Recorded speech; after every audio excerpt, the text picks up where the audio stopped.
اعوذ باللہ من الشیطان الرجیم بسم اللہ الرحمن الرحیم۔ عزیزان گرامی، مخلوط نظام تعلیم کی تاریخ زیادہ پرانی نہیں ہے، یہ دور حاضر کے اہل مغرب کی ایجاد ہے۔ دنیا کی قدیم تہذیبوں کے حامل ترقی یافتہ قوموں میں بھی مخلوط تعلیم کا رواج نہیں ملتا۔ تاریخ کے ہر دور میں لڑکوں اور لڑکیوں کے الگ الگ نظام تعلیم رائج تھا۔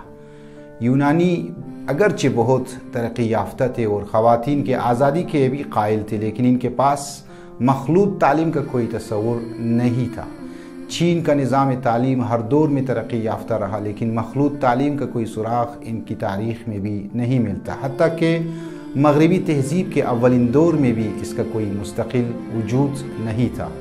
میرے عزیز دوستو، آپ کی معلومات کے لیے عرض ہے کہ مخلوط تعلیم کی ابتدا ایک مستقل نظام کی حیثیت سے 18ویں صدی کے اواخر میں ہوئی، لیکن آہستہ آہستہ آزادی کے نام پہ یہ کام شروع ہوا کہ جس کے نہایت خطرناک نتائج سامنے آ رہے ہیں۔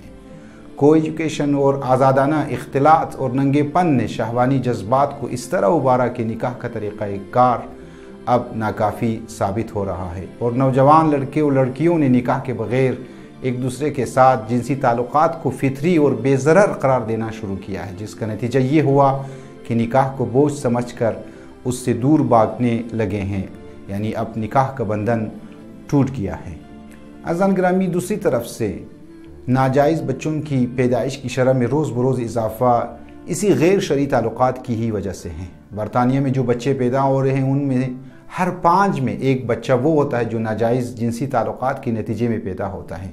کسی نے بجا کہا ہے کہ آزادانہ اختلاط اس حد کو پہنچ چکا ہے کہ تعلیم و تحقیق کے راستے سے شیطنت رقص کر رہی ہے۔ کالجوں اور یونیورسٹیوں میں اس قدر جنسی بیراروی کا ماحول ہے کہ ایک آدمی شرم کے مارے پانی پانی ہو جاتا ہے۔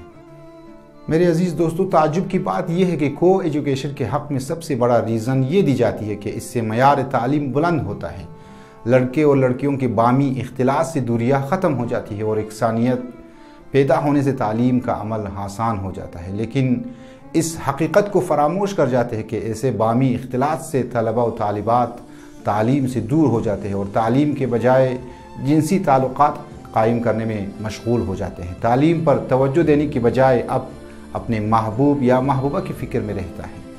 البتہ میرے عزیز دوستو، ان تمام باتوں اور نقصانات کے باوجود اگر کوئی یہ کہے کہ ہم مجبور ہیں کہ کو ایجوکیشن میں تعلیم حاصل کریں، لہٰذا یہ سوال کرتے ہیں کہ کو ایجوکیشن یا مخلوط نظام تعلیم میں لڑکا اور لڑکی کے درمیان روابط کس طرح سے ہونا چاہیے، انشاءاللہ اگلی ویڈیو میں اس سوال کا جواب آپ کی خدمت میں عرض کروں گا۔ اگر ویڈیو پسند آئے تو لائک اور شیئر ضرور کریں۔